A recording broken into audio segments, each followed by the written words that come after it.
Another client rejection, Rachel? My brother James smirked across our parents' mahogany dinner table. Maybe if you'd gotten a real degree instead of that useless psychology Ph.D., you'd have actual success to report at these monthly family dinners. I took a slow sip of wine, thinking about the confidential merger documents sitting in my office safe. Documents that would determine whether his precious investment bank lived or died. Documents he had no idea I controlled. Psychology is fascinating, I replied quietly. You'd be surprised how much human behavior affects business decisions. Human behavior doesn't make money, my sister Sarah chimed in, adjusting her Rolex, a gift from her law firm for making partner. Real success comes from practical degrees. Business. Law. Finance. If they only knew that my useless degree had built the most exclusive consulting firm in the country. That CEOs of Fortune 500 companies waited months for my approval on their biggest decisions. That their own company's fates rested in my hands. Speaking of success, my father began his usual parade of family achievements. James just closed another billion-dollar deal at Goldman Sachs. And Sarah's firm is handling the Preston Myers merger, my mother added proudly. The biggest corporate merger of the year. I hid my smile behind my wine glass. They had no idea I was the anonymous consultant both companies had hired to evaluate the psychological viability of that very merger. The one I was likely going to reject. What about you, Rachel? Aunt Patricia asked with fake concern. Any progress with that consultation business of yours? It's going fine. Fine. James laughed. She probably has 2 clients who need help with their anxiety. Meanwhile, I'm handling real business. My phone buzzed quietly, a message from my executive assistant. White House meeting confirmed for tomorrow. They want your assessment of the new economic advisory team. You know, Sarah leaned forward, my firm is always looking for corporate counsel. Even with your unusual background, we might find something entry-level. I thought about the psychological profile I'd compiled on her firm's managing partner. The one he'd paid 6 figures for last month. The same partner who'd specifically requested my services after I'd accurately predicted 3 major market shifts based on executive behavior patterns.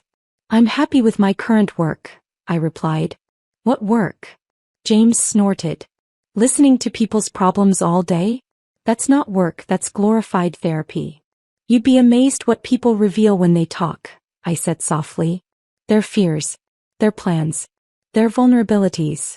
Speaking of plans, my father interrupted, James's team is finalizing that acquisition next week. The Anderson Group deal. Now that's real business. I kept my face neutral, even as I recalled my morning meeting with Anderson Group CEO.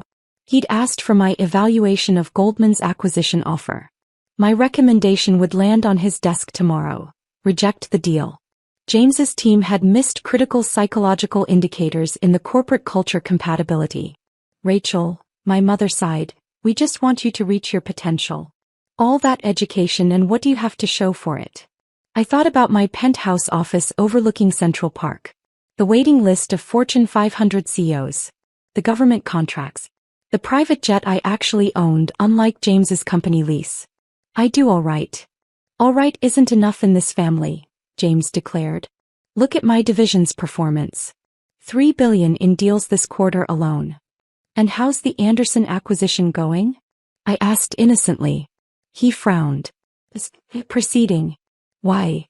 Just curious about human behavior patterns in high-stakes negotiations. Sarah rolled her eyes. There you go again with the psychology nonsense. This is why you'll never understand real business. My phone buzzed again. Urgent call from Preston Myers CEO. Wants to triple your fee for expedited merger evaluation. You know what your problem is, Rachel? James pointed his fork at me. You're too passive. In real business you have to be aggressive. Take what you want. I thought about how aggressively I was about to tank his Anderson deal. Sometimes, I replied, the quiet ones have the most power. Power, he laughed. You sit in an office listening to people talk. That's not power. Tell me, James, I smiled slightly, how many of your deals require psychological compatibility assessments? He waved dismissively. Some consultant nonsense the clients insist on. Waste of time and money. And who provides those assessments? Some top secret firm the clients won't even tell us about. Probably overcharging them for basic. His voice trailed off as realization flickered across his face. My phone lit up again. Goldman Sachs CEO requesting urgent meeting. Anderson Group acquisition. Excuse me, I stood up. I have a call to take. More anxiety clients? Sarah smirked. Something like that.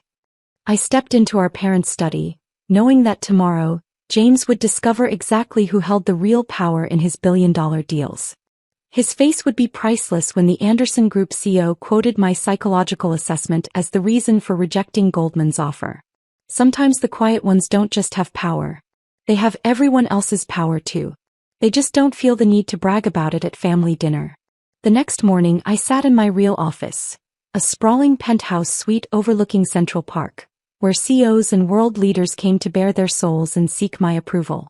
The walls were lined with advanced one-way glass, preserving client anonymity while letting in the morning light. Dr. Rachel, my AI system psyche announced, Goldman Sachs arriving in 5 minutes. James Sullivan's team requested to join. I smiled, adjusting my Chanel blazer, the one Sarah had mockingly called assistant wear at dinner. Keep James's team in the secondary conference room. Let's see how long it takes them to realize where they are. My phone buzzed with increasingly desperate messages from last night. James, need urgent consult on Anderson Group.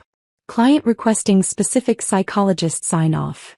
Sarah, Preston Myers merger stalled. Something about psychological assessment. Father, since when does Anderson Group need a psychologist's approval? I silenced the notifications as Goldman CEO Michael Preston walked in. His body language screamed anxiety. Shoulders tense, fingers drumming, eyes darting. Dr. Sullivan, he began, we have a situation. The Anderson acquisition, I nodded. I assume you've seen my preliminary assessment? He slumped into one of my carefully positioned chairs. It's devastating. Your analysis of our corporate culture incompatibility, the predicted post-merger staff retention rates. Psyche, display the compatibility matrices. The wall transformed into a massive data display, showing complex psychological patterns and behavioral predictions. 5 years of doctoral research had created this system, while my family mocked my waste-of-time degree. Your brother's team, Preston continued, they missed everything you caught. The Anderson Group's dedication to autonomy, their collaborative decision-making style, it's completely incompatible with our current acquisition strategy. Speaking of my brother's team, I glanced at Psyche's security feed. They've just realized whose office they're in. The secondary conference room showed James and his team, their faces shifting from confusion to shock as they recognized my name on the door. The same name they'd dismissed over countless family dinners. Send them in, I instructed. James entered first, his usual swagger replaced by something approaching fear. Rachel, you're the consultant. Dr. Sullivan, Preston corrected sharply. Show some respect. She's the top corporate psychological profiler in the country. I watched my brother struggle to reconcile his banking empire's fate resting in his failure sister's hands. But, you just listen to people's problems.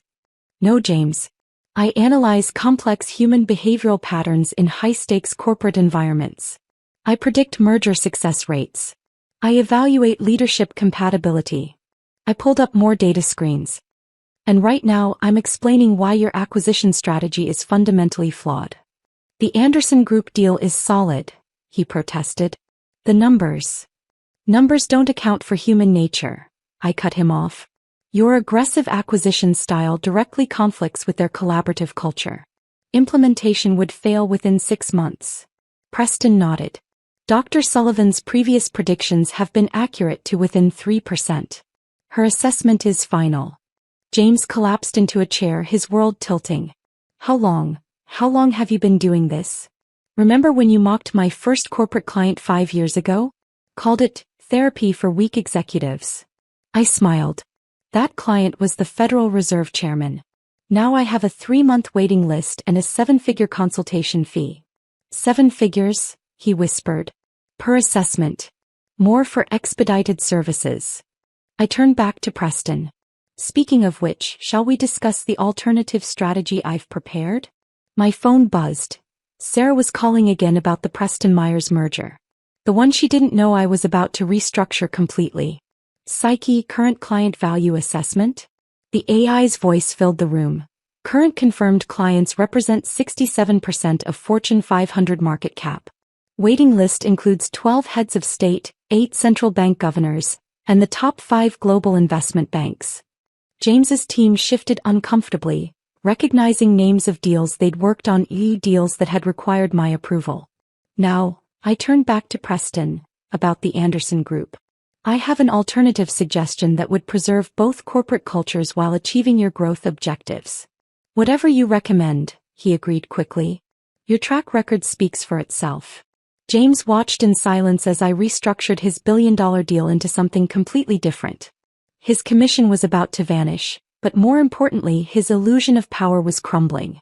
One more thing, I added casually. The Preston Myers merger? The one my sister's firm is handling. Preston nodded. It needs a complete psychological reassessment. The current structure is unsustainable. I'll call Sarah's managing partner immediately, he agreed. James finally found his voice. All those deals. All those times clients insisted on special consultant approval. Were me, I confirmed. Turns out psychology is quite valuable in real business after all. An hour later, my office was considerably more crowded.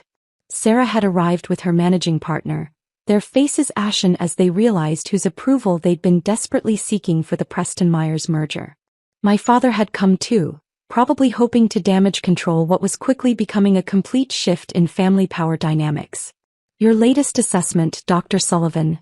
Psyche displayed new data matrices. Preston Myers merger shows 78% probability of cultural collapse within first year. Recommendation: complete restructure or termination. Sarah clutched her legal briefcase like a shield.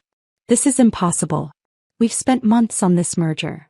And missed every psychological red flag, I noted. Competitive internal cultures, conflicting leadership styles, incompatible decision-making processes.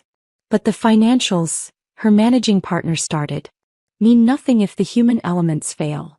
I pulled up historical data. Psyche, show them the Harrison-Webb merger from last year. The screens filled with data from a similar merger that had collapsed spectacularly, one I'd advised against. Perfect financials, I explained. Terrible psychological compatibility. $8 billion in shareholder value destroyed because nobody listened to the useless psychologist. My father cleared his throat. Rachel, surely we can discuss this as a family. Like you discussed my career choices as a family? I turned to face him. All those dinners mocking my degree, my work, my choices. How's that working out now? James hadn't spoken since the Goldman CEO left. He was still staring at the client list displayed on one wall, a Fortune 500 who's who of companies that wouldn't make major moves without my approval. Psyche, I called. Current success rate of endorsed ventures? 97.8% success rate over 5 years. Ventures rejected or restructured by Dr. Sullivan show 89% failure rate when pursued against recommendation. Sarah's managing partner pulled out his phone. I need to call the Preston Myers board immediately. Dr. Sullivan, can we retain you for a full assessment? My next available slot is in 3 months. Unless you'd like to discuss expedited services. Whatever it costs, he agreed quickly. Speaking of costs, James finally spoke. How much do you actually make? I smiled. Psyche, display annual revenue. The number appeared on screen, causing Sarah to choke on her water. It was more than her law firm made in 5 years. That's just the corporate work, I added. Government contracts are considerably more. Government contracts? My father asked weakly. Why do you think I miss so many family dinners? I'm usually having dinner with senators, CEOs, world leaders. I turned to Sarah. Remember last month when you mocked me for canceling Sunday dinner? I was consulting with the Fed chairman on interest rate psychological impacts. The room fell silent as years of assumptions crumbled. Dr. Sullivan, Psyche announced, White House is holding on line 1. Regarding tomorrow's economic advisory assessment. My family stared as I took the call, discussing global financial psychology with the president's chief of staff like it was a casual chat. After I hung up, Sarah spoke first. Why didn't you ever tell us? Would you have believed me? Besides, watching you all assume I was failing while I built this empire. It was quite the psychological study. About the Anderson deal, James started. Is dead, I confirmed. But I've prepared an alternative strategy. One that might save your reputation if not your commission. And the Preston Myers merger? Sarah's managing partner asked. Needs to be completely restructured. I'll have my team send over the preliminary psychological requirements. Sarah can handle the legal framework, assuming she's willing to actually listen to her failure, sister. My father stood up straighter, slipping into his business mode. Perhaps we should discuss how to integrate your expertise into the family's business interests. No need, I smiled. I already control most of them. Those psychological assessments your companies have been requiring? All come through my firm. I've been directing the family's business success for years. You just didn't know it. I walked to the window, looking out over the city where I'd built my silent empire. It's fascinating, really. A perfect case study in assumption bias and psychological blindness. You were all so convinced of what success looked like, you missed it standing right in front of you. Rachel, my father said quietly, I was wrong. Yes, you were. Psyche, show them the family investment analysis. The screens displayed how my psychological insights had secretly shaped our family's business success over the years. Which deals I'd quietly guided, which disasters I'd silently averted. Now, I turned back to them. Shall we discuss how this changes our monthly family dinners? Later that night, as I sat in my private study reviewing potential client files, my phone filled with messages. Aunt Patricia, darling, about that business advice. Cousin Michael, any chance of moving up the consulting waitlist? Mother, we should have listened. I archived them all, then opened my calendar to next month's family dinner. Instead of the usual location at my parents' house, I'd booked a private room at the most exclusive restaurant in the city. The one I owned. Sometimes success isn't about proving people wrong. It's about letting them slowly discover just how right you've been all along. And sometimes the most powerful person in the room isn't the one bragging about their success. It's the quiet one studying everyone else's behavior, knowing their empires rise and fall on her understanding of the human mind. As for me, I still drive my modest car and live simply. But now when my family sees me at dinner, they don't just see their failure sister with the useless degree.